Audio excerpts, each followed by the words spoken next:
There was a car under a tarp in the back of that garage that nobody had touched in years.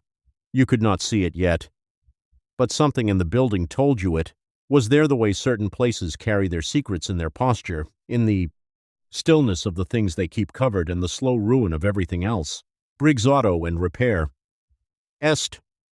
1938.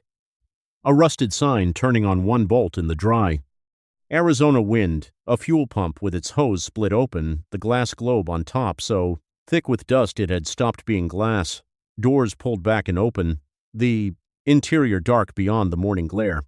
From somewhere deep inside, a wrench turning against something that did not want to turn. Slow. Alone. The sound of a man who has stopped expecting the day to bring anything new. Steve McQueen had not planned to stop. He was doing 70 through the desert. On a Tuesday morning in 1961, a dark blue Porsche 356 low and clean beneath him, nothing scheduled for a week. But the open doors slowed him. Not the building, not the sign, the doors, because they meant someone was still inside a place that looked like it had given up on being found. He pulled off, killed the engine, and walked in. The smell hit him first. Oil, rubber, and underneath both, something older. The smell of a place that has been working hard for a long time and is no longer. Sure why. The morning light came through the high east windows in long gold angles, catching the dust in the air. The dust moved slowly, without urgency, the way things move in a room that has stopped expecting change. A 1954 Ford pickup sat on floor jacks to his left, front end raised. Beneath it, a pair of legs in dark work pants, the slow turning of the wrench. Anyone around? The wrench stopped. The legs shifted. A man rolled out on a low creeper board and looked up from the floor. He was in his mid-50s, broad through the jaw, with the particular darkness, under the eyes of a man who sleeps but does not rest. His hands were black to the wrist. He had the forearms of someone who had been doing this since before most people decided what they wanted to do with their lives. He looked at Steve. Once. Then at the Porsche parked outside. Then back at Steve. With the flat expression of a man who had already decided this visit would not change anything about his day. Pump's dry, he said. Not looking for gas, Steve said. Shimmy in the right rear. Mind if I use your floor? Walter Briggs, though Steve did not know the name yet, looked at the Porsche. Again. Help yourself. And he went back under the truck.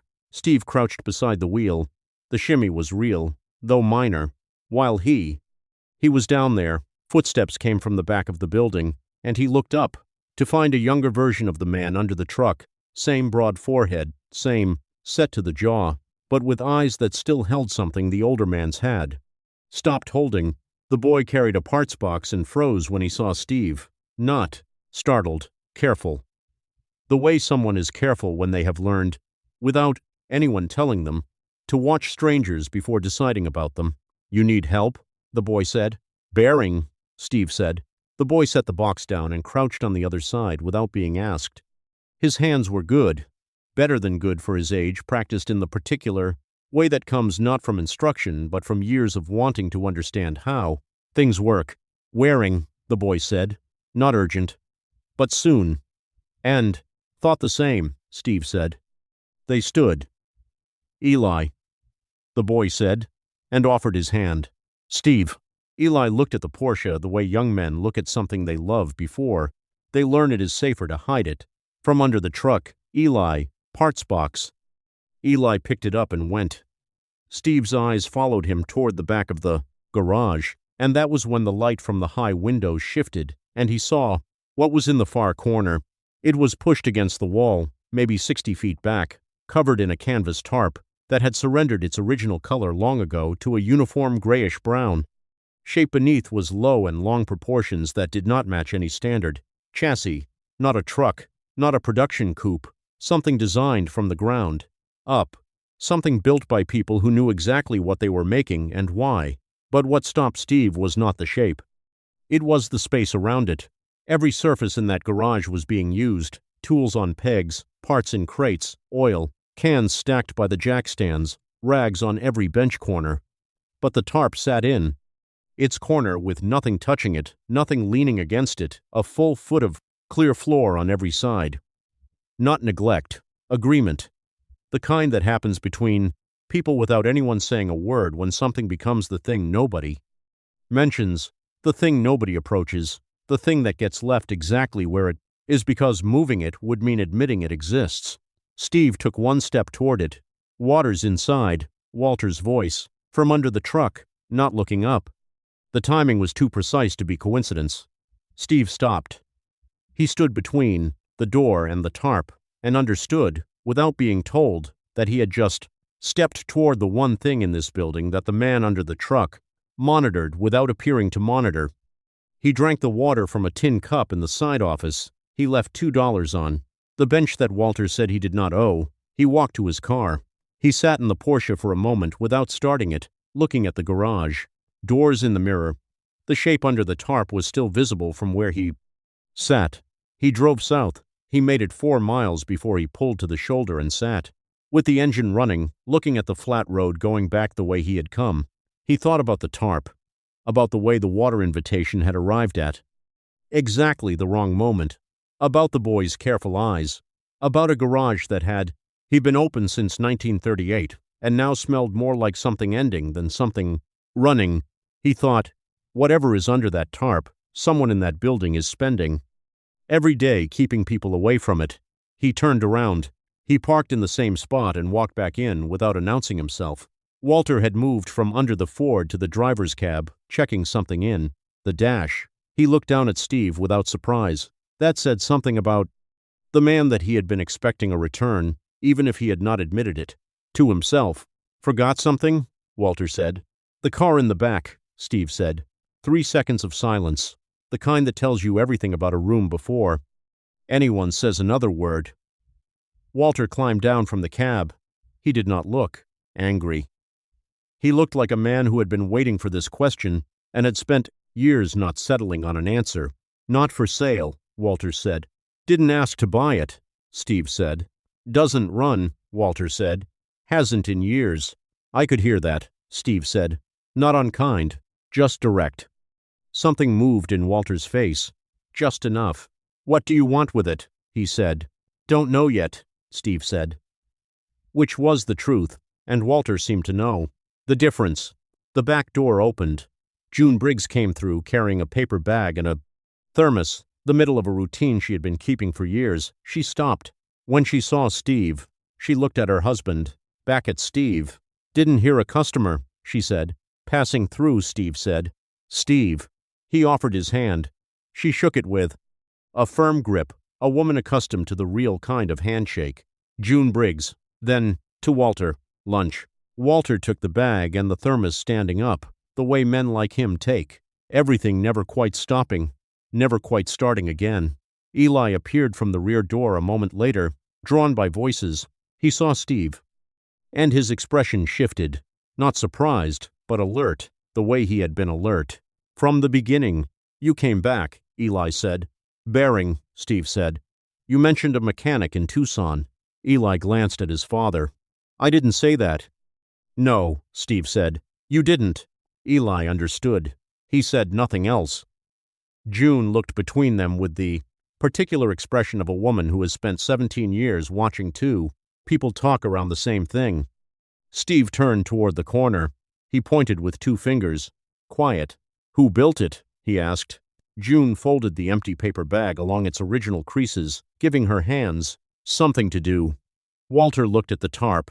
Eli looked at the floor. My father, Eli said quietly. And someone else. Eli. Walter's voice. Flat. He asked, Eli said. Not defiant. Factual. It was a long time ago, June said, to no one in particular. Steve nodded. He did not push. He pulled a small notebook from his jacket pocket, wrote something on a page, tore it out, and set it on the workbench beside the 2 untouched dollars. That's where I'll be tonight, he said. If the name on that car means anything, to you I'd like to hear it. If it doesn't, I'll be on the road by morning. He checked into the only motel in Calder Flats. The man behind the desk was watching a boxing match on a small television and did not react to the name. Steve sat on the edge of the bed and looked at the ceiling and thought about the shape of a family, the particular way the three of them had arranged themselves, around a question that none of them could answer and none of them could walk away from. He drove to the Dusty Fork Diner 3 miles toward the garage, the woman behind, the counter 50s, sharp-eyed, the kind of person who has been watching a small town so long she can read it the way other people read. Weather brought him coffee and beef stew without asking. She looked at him once with the expression of someone placing a face they know from somewhere else, and then went back to wiping the counter. "You passing through?" she said. "Slowing down," he said. She refilled his cup and said nothing else. He was nearly finished when the door opened and Eli Briggs came in. Changed. Shirt. Same boots. The boots told Steve he had decided quickly, before he could change his mind. The boy sat down across from him without waiting to be invited, folded his hands on the table, and said, "The name on the car is Roy Callahan." The woman at the counter stopped wiping. She did not turn around. She just stopped. "All right," Steve said. "Tell me about Roy Callahan." And the boy began to talk.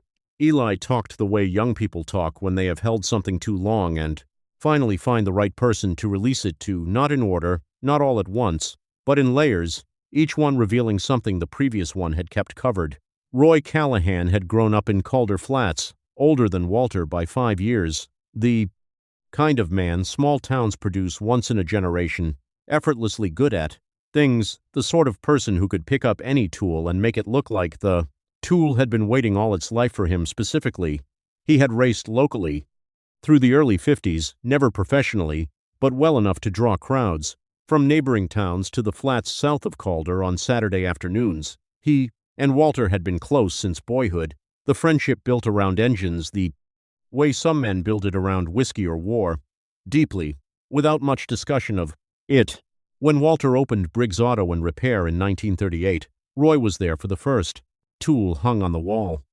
When the garage struggled through the war years, Roy kept it alive, bringing in work, talking to suppliers, driving parts himself when the delivery trucks did not come. He did not ask for credit. He did not expect acknowledgement. That was the kind of man he was. By the mid-50s, they had a plan. Roy had been watching developments in regional racing circuits and saw an opening, an independent team, purpose-built, not a modified stock car, but something designed from the ground up by men who understood what they were building. Walter would engineer it. Roy would drive it. The garage would have a future again, built on prize money and reputation. They started in 1956. Eli had been told almost nothing of this. What he knew, he had taken in pieces from his mother, from fragments of conversation he was not meant to hear, from the shape of silences that had no other explanation. "It took 2 years, Eli said. "Mom said it was the best thing Dad ever built. She said that once, and she never said it again. I don't think she meant to say it at all." He stopped. "They called it the Briggs Callahan Special. I'm under." "What happened to it?" Steve said. Eli looked at the table. There was supposed to be a race, an important one. Eli looked at the table. Kind that would have changed things for them. He paused. But before it happened, someone made an accusation against Roy, said he had been taking money from a competitor, that he had thrown a race, let the other team win on purpose. "Did he?" Steve said. "No." Eli said it without hesitation, not defensively, with the certainty of no. Someone who has thought about this for a long time and arrived at the same answer. Every time. "Mom doesn't think so. I don't either. But Dad..." He stopped. "Your father never said," Steve said. "My father never says anything about it at all," Eli said. And the flatness in his voice when he said it was worse than anger. It was the flatness of someone who has asked a question 100 times and learned to stop asking. "And Roy," Steve said, "he left a few weeks after the accusation. He didn't fight it. He just went. Some people said he moved east. Some said he died a few years later in Nevada. Nobody in Calder Flats knows for certain because nobody in Calder Flats looked. The last part landed in the booth like a stone. And your father covered the car," Steve said. "The day Roy left," Eli said. "I've never seen under it. Not once." I've tried. He stopped. Then, quietly, he knows when I go near it. I don't know how, but he always knows. Steve looked across at him, a 17-year-old boy who had grown up in the Pluses, shadow of a secret his family shared with a canvas tarp, who could read an engine before he could read a map, who had his father's jaw and his father's hands but not, thank God, his father's silence. The woman at the counter had still not resumed wiping. Steve looked toward her. "You know this story," he said. Mabel Crane turned around slowly. She picked up the coffee pot and came to the proper-to booth and refilled his cup even though it did not need it, because that was what you did when you needed a moment to choose how much to say. She sat at the edge of the booth, not fully committed, the posture of someone who has not yet decided to stay. "I know parts of it," she said. "What parts?" Steve said. She looked at Eli. "Your father knows that Roy Callahan did not throw that race." "Sweetheart," her voice was careful, not cruel, the voice of someone delivering something that was overdue. "He's always known." Eli's jaw tightened. He looked at the table. "Then why?" he said. Mabel looked at Steve. He looked back at her. "Because saying so would have cost him something he was not willing to lose," she said. "That's the only reason a man like Walter Briggs stays quiet." She went back to the counter. Steve sat for a moment. Then, "The accusation against Roy. Who made it?" "I have a strong feeling," Mabel said from the counter without turning. "But a feeling isn't a name. And in a town this size, you don't say names without something behind them." "What would be behind them?" Steve asked. She was quiet for a moment. Then, "Roy was meticulous. He kept records the way engineers keep records not just of the work, but of everything around the work. If he had found something worth reporting, he would have written it down." "Where would he have put it?" Steve said. She turned then. She looked at him directly. "Where would you put the most important thing you had, if you needed it to survive after you were gone?" Steve looked at his coffee cup. "Somewhere you built," he said. "Somewhere no one else would think to look," she said. He left money on the table and walked to the door. He stopped with his hand on the frame and looked back at Eli. "Come to the garage at 7 tomorrow," he said, "before your father gets up." Eli looked at him.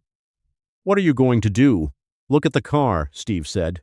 He drove back to the motel through the dark Arizona night, the desert enormous and silent on every side, and he thought about Roy Callahan, who had built something and left and never come back, and about a garage that had been open since 1938 and was now surviving on stubbornness and old loyalty and a secret that was slowly eating both. Somewhere in this town, a man named Curtis Voss had been watching all of it for 3 years, making his offers, waiting for the Briggs family to finally break. Steve had not met him yet, but the name was already familiar in the way that certain names are familiar before you know why the way a sound is familiar, when you have been hearing it too long to place it. He drove back to the motel and did not sleep well. He was at the garage by 6:45. The morning had the particular coolness of the desert before the sun earns its authority, a grace period, thin and temporary, that made the red earth look almost gentle. The garage doors were closed. A light was already on behind the Brom east window, which meant Walter was up. Which meant Walter had not slept much. Eli came around from the back of the house at 7, thermos in hand. He offered some to Steve, who accepted. They stood beside the Porsche and drank without talking, two people sharing a silence that did not need filling. "Dad's in the office," Eli said. "He's usually in the shop by 7:30. They had until 7:30. The side door was unlocked. Steve went in first. The morning light came through. The high east windows in long gold angles, the same as the day before, but it fell differently now, lower, sharper, cutting across the covered car in a way that made its shape more visible through the canvas. The tarp had lost none of its authority in the dark. They went to the corner. Steve did not pull the tarp. He crouched beside the front of the car where the canvas did not fully reach the floor and looked at what was visible: the lower portion of the fender, the edge of a running board, the front left wheel. He reached under the canvas and touched the metal, cold, even in the desert morning, and under his fingertips, unmistakably, a surface that had been finished by hand, not just cut and welded, but smoothed, shaped, worked over by someone who cared about what they were leaving behind. "Help me with the front half," he said to Eli. "Just the front." Eli hesitated. Then he nodded. They pulled the canvas back slowly. The dust that rose was thick enough that they both stepped back and waited for it to settle. When it did, the front of the Briggs Callahan Special emerged into the morning light for the first time in years. Eli made a sound that was not quite a word.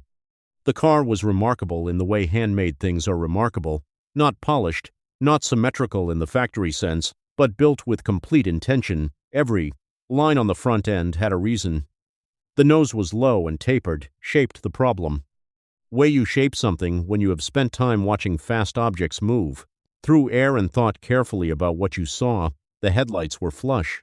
With the body, which was unusual for the era, the fenders swept back into the hood in curves that required real skill to achieve with the tools of a working garage. Under the dust and the years, the paint still held a hint of what it had been. Deep copper red. I didn't know, Eli said. He was not talking about the paint. He meant the whole of it, the fact that this thing existed, that his father had built this, that something this alive had been sitting in this corner while the garage around it slowly died. I knew it was there, but I didn't know. Steve moved to the driver's door. He opened it carefully, listening to the hinges. They groaned but held. He looked inside without getting in. The interior was pure function, everything the driver needed, nothing else. Included oil pressure, water temperature, a tachometer. A clock stopped at 4:22. The seat positioned low and slightly rearward for sightlines and stability at speed. The steering wheel, small and thin-rimmed, placed exactly where a driver's hands would fall without thought. And on the center of the column hub, a small metal plate, no bigger than a matchbook, engraved. RC, BC, 1958. Roy Callahan, Briggs Callahan. The year they finished it. Steve straightened up. He was about to speak when the sound of a car outside reached them through the closed main doors. Not Walter's truck. Something heavier, newer, the engine note of a car that cost real money. Eli looked at the door. His face changed. "That's not Dad," he said. They covered the front half of the car quickly and moved to the small window beside the side door. Outside, a cream-colored 1960 Lincoln had stopped in front of the garage. A man stepped out, early 50s, well-built, gray suit, despite the morning heat. A leather briefcase carried with the ease of a man who uses briefcases the way other men use their hands. He moved toward the garage door with the unhurried confidence of someone who expects it to open before he has to ask twice. "Curtis Voss," Eli said. The flatness in his voice was total. "Who is he?" Steve said. "He buys things," Eli said. "Mostly things that belong to people who can't afford to say no. He's been coming here for 3 years. A pause. Every time. The offer's lower. Voss knocked, not impatiently, just firmly, with the precision of a man who knows how to make a sound feel like a conclusion. Walter came through the side door in work clothes, coffee in hand. He saw the Lincoln and his shoulders dropped not in relaxation, but in the way shoulders drop when a man has just confirmed something he was already bracing for. He opened the garage door. Steve and Eli stayed back near the covered car. "Walter," Voss said. His voice was smooth and even, carrying no more weight than necessary, the voice of a man who had long since learned that the less you perform confidence, the more it costs the other person. "Early morning. Good. I'm always up early," Walter said. Voss set his briefcase on the hood of the Ford truck as though he owned the truck, opened it, removed a folder. "I had my people reassess the property, the septic situation, the foundation issues on the east corner, the fuel tank certification. Last done in 1957. Walter, which is its own problem. We've had to adjust the number." Walter did not take the folder. "How far down?" Voss named a figure. From across the room, Steve watched it land on Walter's face. The man did not flinch. He was too practiced for that, but something in his eyes went further away. "That's half what the land is worth," Walter said. "It's what it's worth with the liabilities," Voss said. "I've been patient with this situation for 3 years, Walter. Most men in my position would have walked away by now." A pause. "Not long. Just enough." Think about June. Think about the boy. He's going to need something real when he's done with school. Not a building with citations and a dry pump. Something real. Think about the boy, Walter said. Very quietly. I mean it kindly, Voss said. I know you do, Walter said. And the way he said it was worse than anger. Voss closed the briefcase. The latch clicked in the silence of the garage like a period at the end of a sentence that had already been decided. He picked it up and turned toward the door without hurrying. The walk of a man who has never needed to hurry, because time has always worked for him. Then he stopped. One other thing. He did not turn around. Address the open door, the road, the desert beyond, whatever's under the tarp in the back that goes with the destam. Property. It's included. A slight pause, the kind that is longer than it sounds. Property. Just so we're clear on that. He had not looked at the tarp, had not glanced toward it. He mentioned it the way you mention something you have been thinking about for 3 years while appearing to think about it for the first time. He got in the Lincoln and drove away. Walter stood in the open doorway with his coffee going cold in both hands. From the shadow near the covered car, Steve McQueen watched him. Eli was beside him, very still. He knows what's in it, Eli said quietly. No, Steve said. He knows something is in it. That's different. And that's why he needs the property. He looked at the tarp, at Walter still in the doorway, still looking at the road, where the Lincoln had been. He's been waiting 3 years for your father to break, Steve said. And your father is getting close. Eli looked at his father's back. What do? We get to the car before he does, Steve said. All of it. Today. Steve drove to the Dusty Fork Diner alone. The breakfast crowd had thinned. 2 ranchers at the far end of the counter, finishing coffee without conversation. A family passing through. Their road map spread across the corner booth like a small defeat. Mabel Crane was behind the counter setting up for lunch, moving through the routine with the efficiency of someone who has done it 10,000 times and stopped counting. She saw Steve come in and poured coffee before he sat down. Curtis Voss was at the garage this morning, Steve said. She did not look surprised. He comes every few months, she said. Has been. For 3 years. Each time the offer's a bit lower. He's not impatient. That's the part that should worry Walter. She set the pot down. Voss doesn't need the money from that property. He has money. What he needs is what's on it. The car, Steve said. The car, she said. How long has he known about it? He was in this town when it was being built, she said. He knew Roy. Not as a friend, not the kind of man Roy would have chosen as a friend, but he knew him. He was at the races. He watched them work. She leaned against the counter.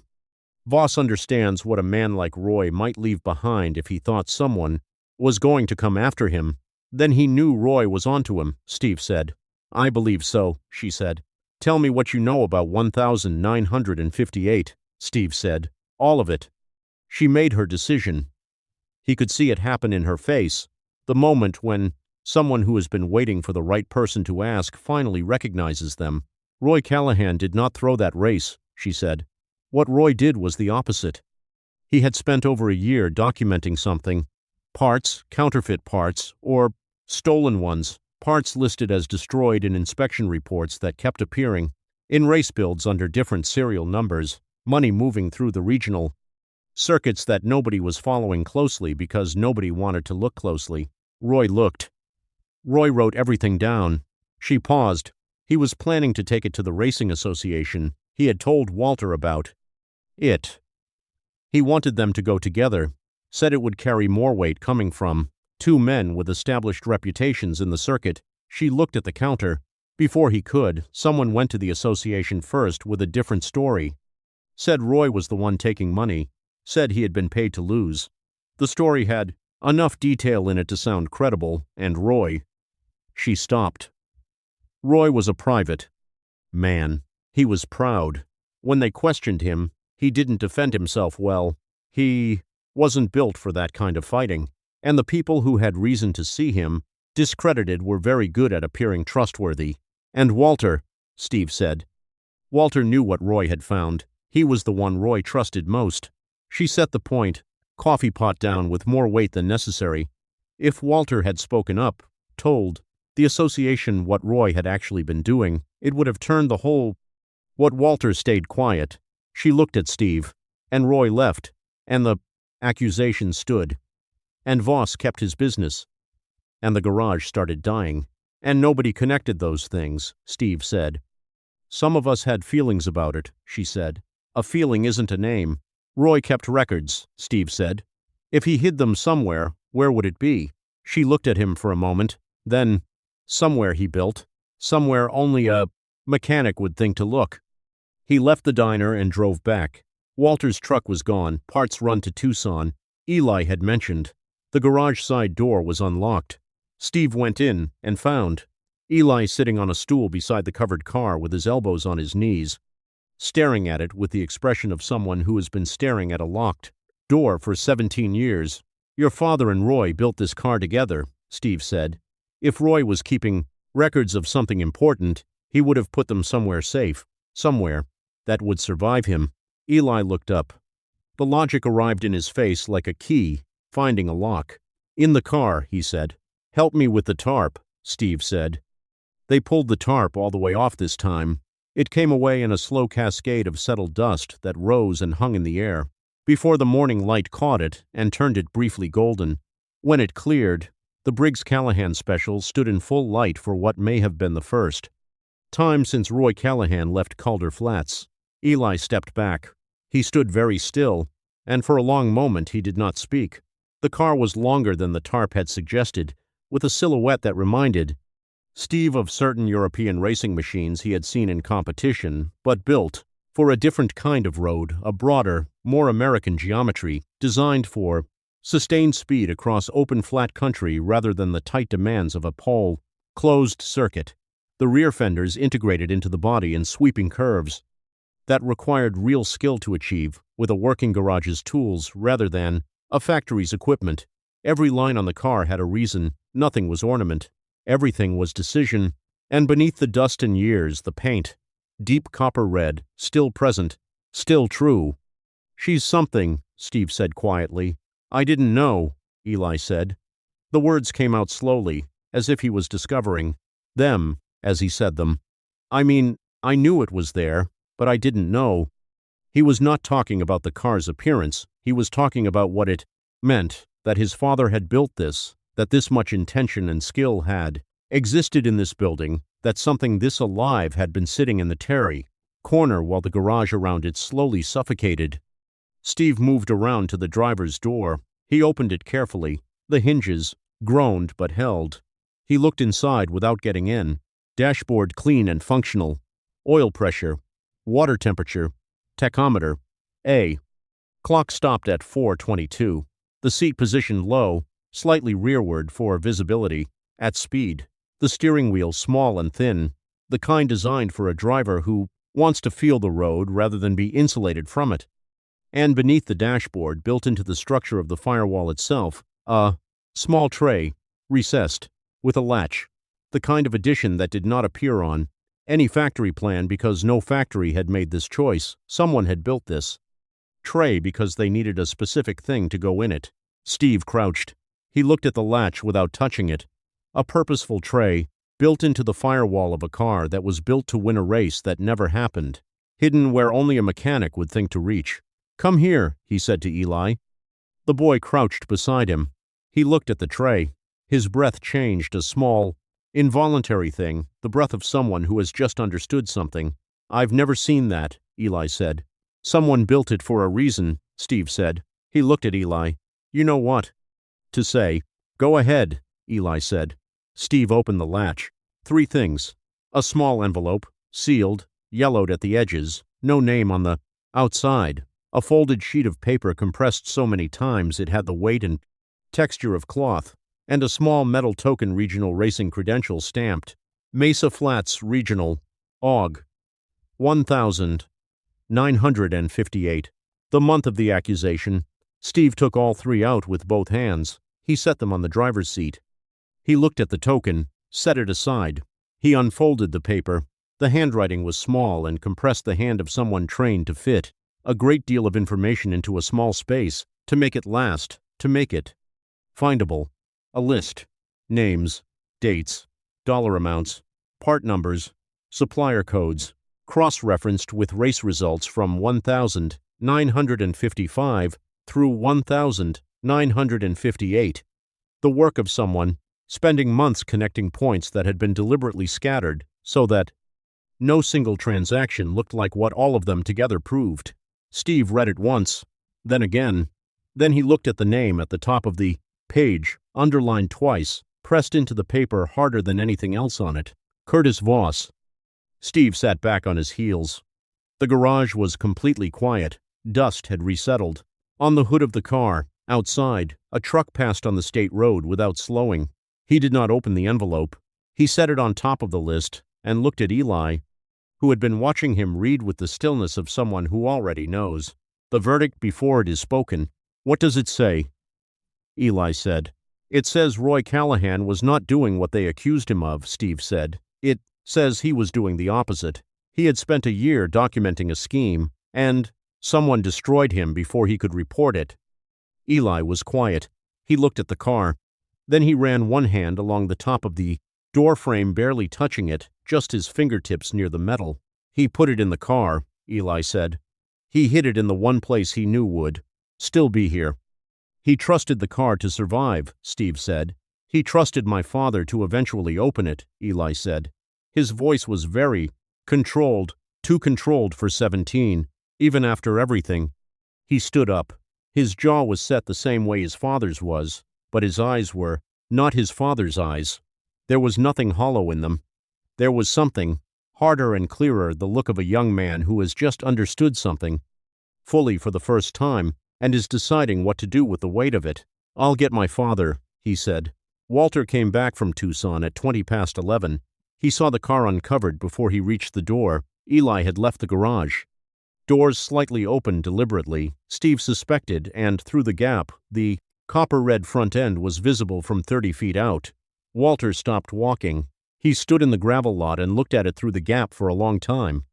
Steve, watching from inside, saw the change move through him the way weather moves through open country, coming from far away, impossible to stop, reshaping everything it crossed. Walter came inside. He did not look at Steve. He did not look at Eli, who stood near the rear wall, with his arms crossed and his face carefully still. He looked at the car. Just the car. He walked to it slowly, the way you walk towards something that has been waiting for you for a very long time, and you have no more excuses left for making it wait. He put his right hand on the hood, not gently, not roughly, simply placed it there, palm flat, the way you lay a hand on something real to confirm it is real. You moved the tarp, he said. Yes, Steve said. I didn't give you permission, Walter said. No, Steve said. A long moment. Walter's hand stayed on the hood. June had come out of the house and stood in the side doorway. She had seen it through the window. She had not come in yet. We found something, Steve said. In the car, a compartment below the dash. Walter's hand did not move. A list, Steve said, in Roy's handwriting, and an envelope. Roy's handwriting, not a question. You knew there might be something in there, Steve said. It was not an accusation. It was an observation, offered to a man who was finally in a room where observations could land. Walter took his hand off the hood. He walked to the stool near the workbench and sat down heavily, elbows on knees, face in hands, not crying, not collapsed, blocking everything out for a moment, the way you block out the light before. Your eyes can adjust to it. June stepped into the garage. Dad? Eli said. His voice was quiet, not demanding. Just there, in the room, asking. Walter lifted his face. He looked at his son, then at his wife, then, for a long moment, at the car. He looked at it the way men look at the things they have been, avoiding looking at with the expression of someone who has finally run out of the energy it takes to look away. Roy had been watching Voss for more than a year, Walter said. His voice was low and steady, the voice of a man saying something he has rehearsed in his head 10,000 times and never let out. He'd seen irregularities, parts listed as destroyed in inspection reports, showing up in race builds under different serial numbers. Money moving through suppliers in ways that didn't track with any public record. He had been documenting all of it. He stopped. He looked at his hands. In the spring of 1958, he showed me what he had. He wanted us to go to the association together. Said it would carry more weight from two men. Walter paused. He was right about that. Why didn't you go? Eli said. Walter looked at the floor. Dad? Eli said. Walter looked up. He looked at his son, and this time he did not look away from him. 3 days before Roy was going to make his report, Walter said, Voss came, here, at night, to this building. He paused. He brought documents. Fabricated ones. Papers that made it look like I was the one involved in the scheme. My name, my signature forged, but convincingly attached to transactions I had nothing to do with. He told me very calmly that if Roy went to the association, those papers would go to the same people, that it wouldn't just be Roy's reputation, it would be mine, June's, this garage. The room was very quiet. Eli's arms uncrossed. He set them down at his sides. His face had changed, not with anger, though there was anger in it, but with something larger than anger, the complete understanding of something that had always been true but had never before been visible. He threatened you, Eli said. He told me what would happen, Walter said. He didn't need to threaten. He just explained. He looked at his son. I believed him. And I was afraid. And I told Roy I couldn't go with him. His voice thinned for a moment. I didn't tell him why. I just told him I wasn't going. He thought you abandoned him, Eli said. Yes, Walter said. He left because you didn't stand with him, Eli said. Yes, Walter said. And then they destroyed his name, Eli said. And nobody stopped it. And he died somewhere and nobody in this town even looked. Yes, Walter said. He said it the same way each time, not defensively, not with self-pity, not asking to be understood, just acknowledging the shape of what he had done. June's hand was at her mouth. She had known the outline of this for years, Steve. Could see that, but not all of it. Not Voss coming to the garage at night. Not the documents. Not the specific mechanics of how her husband had been made into a man who could not move. The documents Voss brought, Steve said. What happened to them? He took them, Walter said. I never had them. He kept them, Steve said, as insurance. As long as you had no voice, he had. No exposure. Yes, Walter said. And that is why he wants this garage, Steve said. Not the land, not the building, the car, because Roy left something in it, and Voss has suspected that, since the day Roy drove out of Calder Flats, he has been waiting 3 years for you to break so he could get inside it. Walter looked at the papers on the driver's seat. The list. The envelope. What does it say? He asked. Everything Roy knew, Steve said. Organized, dated, cross-referenced. The record that Voss has been afraid of since 1958. Walter stood slowly. He walked to the car. He picked up the folded list and looked at it. Then he picked up the envelope and turned it over in his hands. It had not been opened.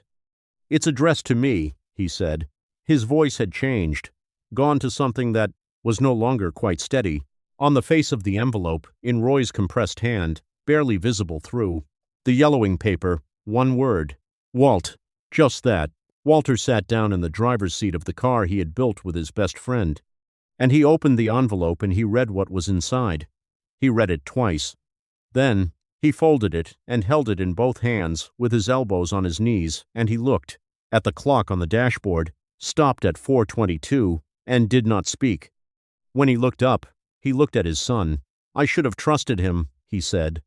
He knew I would be afraid. And he wrote this anyway, and he left it here anyway, for me. Quote, Eli looked at his father sitting in the driver's seat of a car that had been waiting 11 years for this moment. He stood very still. And then, quietly, he said, He never stopped being your friend. Walter put his face in his hands again. He made no sound, but his shoulders moved. June sat on the running board beside the open door, close enough that he knew she was there. Steve walked to the workbench and leaned against it and looked out the high window at the desert sky going white with heat. He gave the room all the time it needed. Roy Callahan had written 2 pages. He had written them in the fall of 1958, sometime after Walter had told him he could not go to the association, and sometime before Roy left Calder Flats for the last time. The context made the timing clear. What? The context did not prepare Walter for what took him the longest to recover from. Sitting in the driver's seat of a car he had not sat in for 11 years was the tone of it. Not one sentence was reproachful.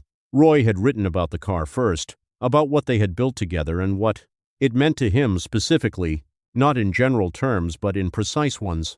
The nights when the work was going right and the shop was quiet, and neither of them had needed to talk because the work itself was the conversation. He had written that building something true with someone you trusted was not a small thing in a life. He had written that most men never had it. He had written that he was lucky. Then he had written about Voss, not with anger, with precision. The same precision he had used for the list, the same compressed handwriting, the same methodical cross-referencing of fact against fact. He explained what he had found, and why it mattered. He wrote that he understood Walter's fear, because Voss was the kind of man who located the exact thing you could not afford to lose and used it against you, and that this made him very effective and very dangerous, and also, ultimately, wrong, in the way that people are wrong when they believe fear is the play, aptitude. Aptitude, same thing as control. He had written that the documents Voss had shown Walter were fabricated, that he was certain of it, that if anyone ever looked carefully at those records, they would see the seams, the dates that did not quite match, the signatures that did not quite sit right on the page. At the end, he had written, "I'm leaving the list in the car. I'm leaving it where only a mechanic would look, because only a mechanic will care enough to look there. If the time comes when this matters, it will be there. I hope the time never comes. I hope I'm wrong about all of it, and that you're reading this years from now and laughing at me for being so careful. But if I'm not wrong, Walt, you'll know where to find it. And you'll know what to do. You always did." That was all. When Walter finished reading it the second time, he folded it along its creases and held it and said nothing for a long time. June sat on the running board beside him, close enough that he knew she was there. Eli stood near the rear wall of the garage, giving his father the room a man needs when something inside him that has been sealed for 11 years finally cracks open. Steve waited at the workbench. When Walter finally spoke, it was to no one in particular, looking at the stopped clock on the dashboard. He wrote it without knowing if anyone would ever read it, Walter said. He didn't know if the car would still be here. He didn't know if I would open it. He stopped. He just left it. Because he built it to last, Steve said. The car and the letter both. Walter looked at him. Something had shifted in his face, not a softening exactly, but a clearing, like a man who has been looking at something through dirty glass and has finally cleaned it. The list isn't enough by itself, Steve said. Voss will call it fabricated. He'll say Roy made it up, or that it was assembled after the fact. We need something that confirms it from outside Roy's records. How? Walter said. Voss has been in business for 23 years, Steve said. If the scheme Roy documented was real, and it was, it left traces somewhere, county business, records, supplier licenses, race day transaction logs, somewhere in the public record. The thread is visible if someone knows what to look for. We don't have the means to look for it, Walter said. No, Steve said, but Deputy Halpern does. Walter looked up. His expression changed. Tom Halpern said nothing for 11 years, Walter said. He suspected something, Steve said. That's different from knowing and helping. Mabel told me he never fully accepted the story about Roy. A man who knows the truth and helps the lie looks different from a man who suspects the truth and doesn't look for it. Tom Halpern is the second kind. How can you be sure? Walter said. Because if he were the first kind, Steve said, Voss wouldn't have needed documents to silence you. He would have had Halpern do it. Walter looked at his wife. June gave him a nod, small, certain, the nod of a preet woman who had been waiting for this exact conversation. All right, Walter said. Tom Halpern. Steve picked up the list. He looked at the car, at the initials on the column. Hub. RCBC. 1,958. The envelope goes back in the compartment, he said, until we know which way. This moves. If Voss comes back before we're ready, this car needs to look exactly as it did. Walter stood from the driver's seat for the first time. He looked at the car. From the outside, the way you look at something when you have finally come back to it after a long time away and are seeing it fresh. Tarp goes back on, Steve said. The three of them covered the Briggs Callahan special together in the midday heat, the Arizona sun pressing through the high windows onto a machine that had waited 11 years for someone to finally do something about the truth. Inside it, Deputy Tom Halpern's office was at the back of the Calder Flats Municipal building, pale brick, one story, the kind of building that has always been there and never quite seemed necessary.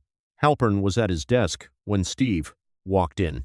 A large man with a careful way of moving, the worn quality of someone who has been carrying a specific weight for a specific number of years. He looked at Steve the way he probably looked at everyone. Patient, neutral, waiting, passing through, Halpern said. Slowing down, Steve said. He sat down without being asked and put Roy's folded list on the desk. Halpern looked at it. He did not touch it. Found something in a car at the Briggs garage, Steve said. Roy Callahan's records. A list, names, dates, part numbers, cross-referenced with race results, from 1,955 through 1,958. One name runs through the top of all of it. Halpern looked at the paper, still did not touch it. Curtis Voss, Steve said. The deputy set his pen down. He leaned back and looked at the ceiling, a small, controlled movement, the gesture of a man who has been half expecting a sentence for a long time and has just heard it. I don't know who you are, he said. Steve McQueen, Steve said. The name recalibrated the room, not dramatically, but clearly. Roy's list is a private document, Steve said. Voss will call it fabricated. What makes it something more is county confirmation supplier registrations, transfer filings, anything in the public record that Roy couldn't have invented. You have access to that. I don't. Halpern picked up the list. He read it once, then again. His face did not change. His breathing did. If I pulled the business licensing records from 1,955 through 1,960, he said, choosing words carefully, and certain supplier relationships turned up that didn't match publicly logged race results. That opens a formal inquiry, Steve said. Few days, Halpern said. I'm not going anywhere, Steve said. He stood. Halpern's voice came before he reached the door. McQueen. He waited until Steve turned. Roy Callahan was a good man. I always thought so. A pause. I should have said so louder. You're saying it now, Steve said. Outside, the midday heat pressed down on the empty street. Down the road, the Briggs sign still turned on its single bolt. Steve stood beside the Porsche, thought about Curtis Voss driving away from that garage 3 years ago, 2 years ago, that same morning, always with the same unhurried confidence. The Toledo's confidence of a man who had built everything on the certainty that the people he damaged would never find their footing. That certainty was running out of road. He drove back to the garage. He found Walter and Eli at the Ford, not talking, but working in proximity that had not existed the day before, both reaching toward the same problem at the same angle, movements unconsciously synchronized. The way two mechanics work when they have quietly agreed, without saying so, to work together. Steve leaned in the doorway and watched them for a moment. He had made 2 calls. The previous night, a Phoenix lawyer who found fraud in property deals, and a racing historian who had cataloged Southwest results going back to the 40s. Both would be useful. Neither would be needed if Halpern found what Steve believed was there to find. 2 days later, he did. Halpern sent word through Mabel Crane, which was how information traveled in Calder Flats when it needed to travel carefully. He wanted to meet. The diner. After closing, Walter and Steve both. They were there at 8. June came too. Mabel locked the front door and sat at the end of the counter with a cup of coffee, serving as witness and ballast. Both a woman who had been waiting a long time for this particular table to finally be set. Halpern came through the back. He carried a folder. He set it on the table. Without ceremony. 3 suppliers, he said. Going back to 1,955. Parts listed as destroyed in county inspection reports appearing in subsequent race registrations under different serial numbers. The transfer records connect those suppliers to a holding company. He looked at Walter. The holding company was registered in 1,953 under a different name, but the registration documents link back to Curtis Voss. I found it in the county business archives. Walter set both hands flat on the table. It's not a full case on its own, Halpern said, but combined with Roy's list, it's enough to take to the Racing Association's Oversight Board and to the county attorney for a formal review. He paused. The county attorney is a different man than the one who was in office in 1958. I checked. Roy's name, June said, quietly, but she said it clearly. Halpern looked at her. He held her gaze. I'll include a summary in my formal report, he said, noting that the evidence suggests the 1,958 accusations against Roy Callahan were made by or in the interest of the same party now under investigation. He paused. It's not an exoneration, in the legal sense. I can't give him that. But it becomes part of the county. To record, his name goes on the right side of it. June nodded once. Her eyes were bright, but her face was steady. Eli leaned forward. What happens to Voss? That's above what I can determine, Halpern said. But at minimum, this becomes a matter of formal record. His offer for the Briggs property becomes very complicated for him once this is public. A man under county investigation does not typically pursue property acquisitions involving the evidence used against him. The next morning, Curtis Voss came back. He arrived at 9 with the same property assessor he had brought before. Same Lincoln, same briefcase, same unhurried walk. But when he came through the garage door and saw Steve standing at the workbench, something very small changed. In his expression, a recalibration so slight that most people would not have caught it. Most people. Still here, Voss said to Steve. Still here, Steve said. Voss turned to Walter. I've had my assessor look at the East Foundation properly. The number needs to come down again, I'm afraid. The offer's withdrawn, Walter said. Voss looked at him. A pause. Walter, the property is not for sale, Walter said. Not to you. Not at any number.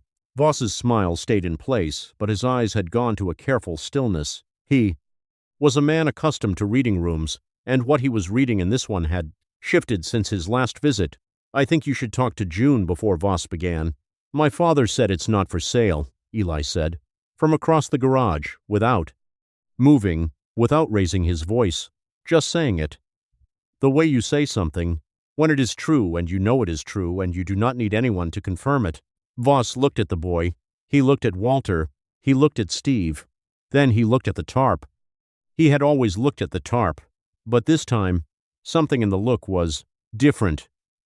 Something in it understood that the tarp no longer held a secret.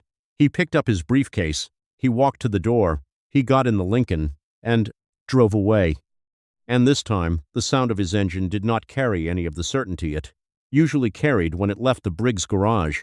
Walter watched the dust settle on the road. Then he turned and looked at the Perry-covered car. He looked at it for a long time. Let's finish it, he said. Walter Briggs asked Steve McQueen to help finish the car the way men like Walter ask for things, by walking into the garage at 6:30 in the morning, pulling the tarp off without preamble, standing in front of the uncovered machine for a moment, and then turning and saying, I could use another set of hands. All right, Steve said. Eli was there within the hour. June brought breakfast to the garage, something she had never done in Eli's memory, and sat on a stool by the door, not hovering, just present, in the particular way of a person who knows that something that has been wrong for a long time is finally being set right and wants to be. In the room when it happens, the engine needed real work. 3 years of dormancy had stiffened seals, gummed the fuel lines, left the block in a state of suspension between past and present. Steve started there, Walter beside him. Within the first hour, Steve could see exactly what Walter and Roy had done, built the engine for torque through the mid-range, For sustained speed across open flat country, every component chosen, with the patience of two men who believed completely in what they were making. Some of those components Steve had seen variants of only in serious professional race builds. "You built this engine to last," Steve said. "We built it to win," Walter said, not proudly, just accurately, the way you state something that was true even when everything around it fell apart. They worked through that day and the next. Eli took on the body. He stripped the weathered surface carefully, finding beneath the years the original copper red, still present, still intact, as if the color itself had been waiting. He matched it as close as he could from the Tucson supplier, sanded it, primed it, laid the primed coats in.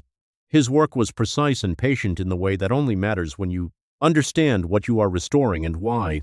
Roy's hands had shaped that body. Walter's had built the engine. Now Eli's were putting it back together. 3 sets of hands on one machine, across 3 different years, for the same purpose. The car that had been covered and silenced, and nearly sold off to the man who had destroyed its maker, was now being finished. By the son of the man who had failed to protect him. There was no ceremony in this, just work. But the work knew what it was doing.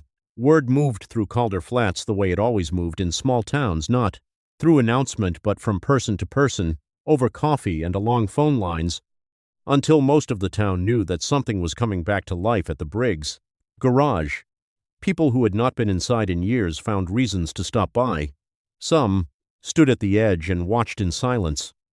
Some slowed their trucks on the road outside and looked at the light through the open doors before driving on. One afternoon, an old man named Gerald Finch came in. He had been at the Mesa Flats Regional in August 1958. He stood beside the car for a long time with his hat in his hands. Then he said to Walter, quietly, "I always thought they had it wrong about Roy." Walter did not stop working. "They did," he said. "That was all. But it was enough." The name of Roy Callahan had begun to move through town differently, not in the old whisper, not with the old shame, attached, but tentatively, carefully, with the quality of a story being reconsidered by people who had always suspected they had heard the wrong version.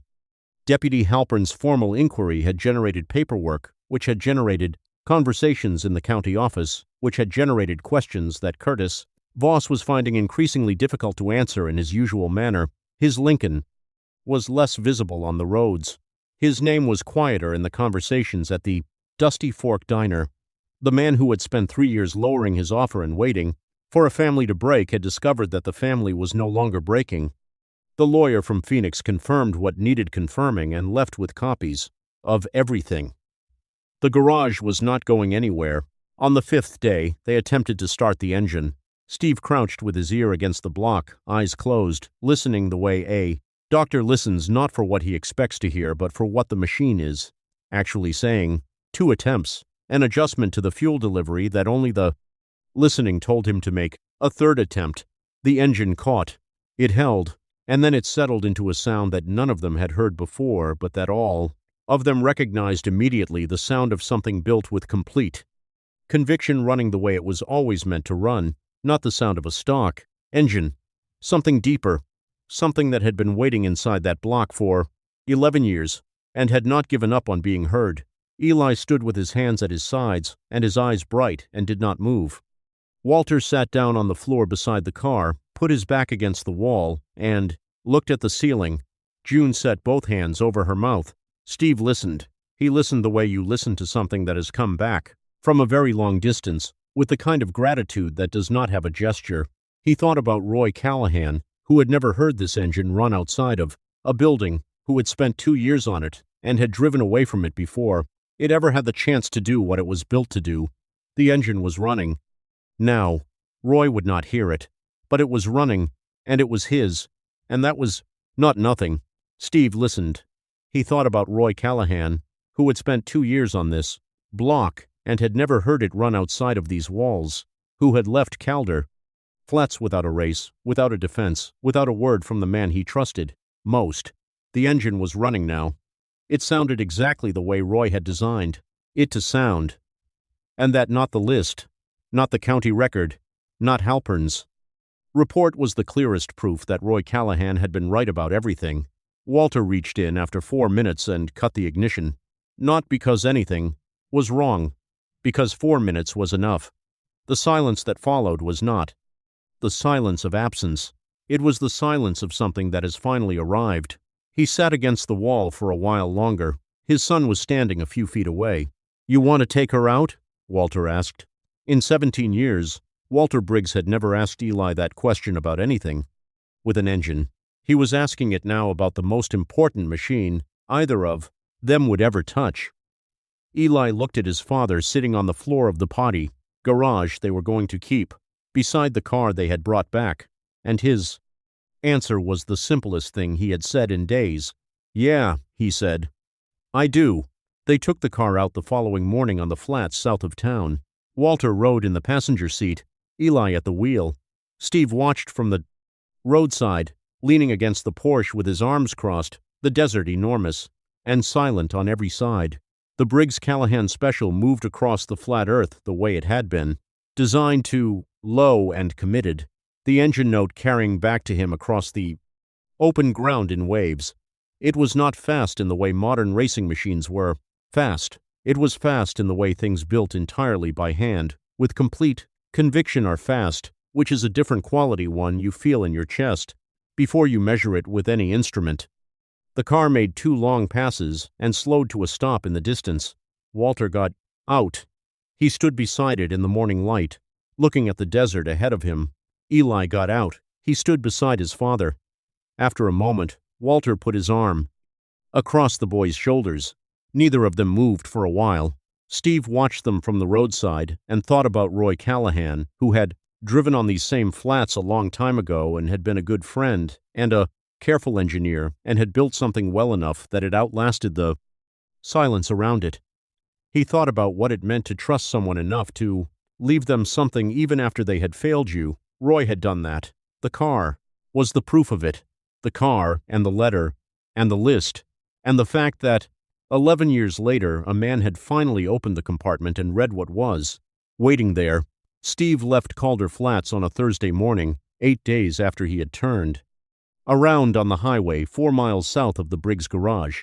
Eli had spent an afternoon on the Porsche bearing precise, thorough, done with, the focused attention of someone who understood that what they were working on mattered to the person it belonged to.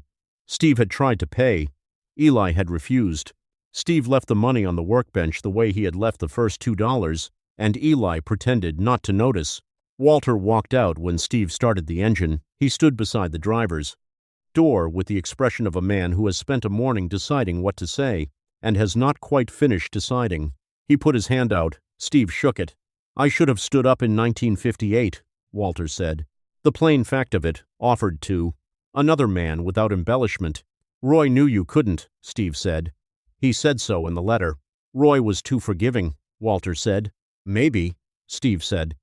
"Or maybe he understood the difference between a man who makes one bad choice under pressure and a bad man. Those aren't the same thing." Walter nodded once. He stepped back. June came to the edge of the lot and raised her hand. Steve raised his. Eli came out from the garage, wiping his hands on a rag, wearing the expression young men wear when they are trying to appear casual about something they are not casual about at all. "You'll come back this way?" Eli asked. "Roads go where they go," Steve said.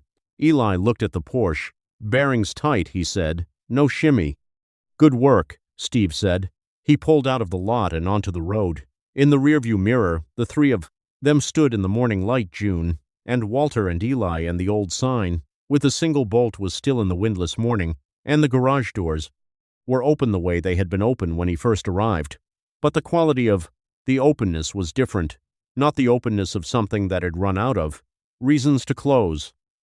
The openness of something that had decided to stay that way, because now there was something inside worth staying open for. He drove south.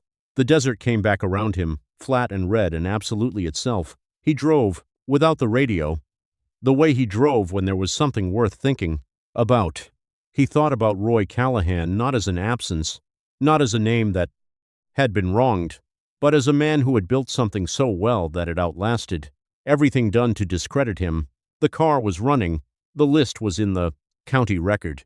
The letter had been read by the man it was written for. Roy had not been forgotten. He had been waiting, patiently, in the only language he fully trusted, the language of a machine built right, hidden where someone with the right hands would eventually find it. He had chosen well. In the end, the car had found its mechanic. Steve stopped once, about 20 miles south, at a gas station with a working pump. An old man in a folding chair offered him coffee without being asked. Steve stood beside the Porsche and drank it and looked north along the road he had come from. Voss would answer for some things and not others, the way men like Voss always did. But the ground had shifted under him in ways that did not shift back. Roy Callahan's name was on the right side of the county record now, which was where it had always belonged. The garage would stay open. Eli Briggs would grow into the mechanic he was already nearly finished becoming with a copper-red car behind him, and the knowledge of what it had cost to keep it and what it meant that it still existed. Walter Briggs would spend the rest of his life being the man who admitted what he had done and then went back to work. That was not nothing. That was, in its own way, the only honest thing left available to him. And somewhere north of where Steve now stood, on the flat desert south of Calder Flats, a man named Roy Callahan had driven fast on a Saturday afternoon a long time ago, and the people watching had known they were seeing something true. That knowledge had never gone away. It had just been waiting, the way the car had been waiting, for someone to finally lift the tarp. "Long drive?" the old man said. "Long enough," Steve said. He handed back the cup, got in the car, and pulled onto the road. The engine found its note. The road ahead was straight and open, the kind where you can see everything coming and decide for yourself how fast to go. He did not push it. He let the Porsche find its pace, steady and unhurried, moving south. Through the Arizona morning in the direction of whatever came next. Steve McQueen drove south through the Arizona desert, and the sky was enormous above him, and the road was real beneath him, and the engines said what engines say when they are running right, something that has no translation, but that anyone who has ever listened for it already knows.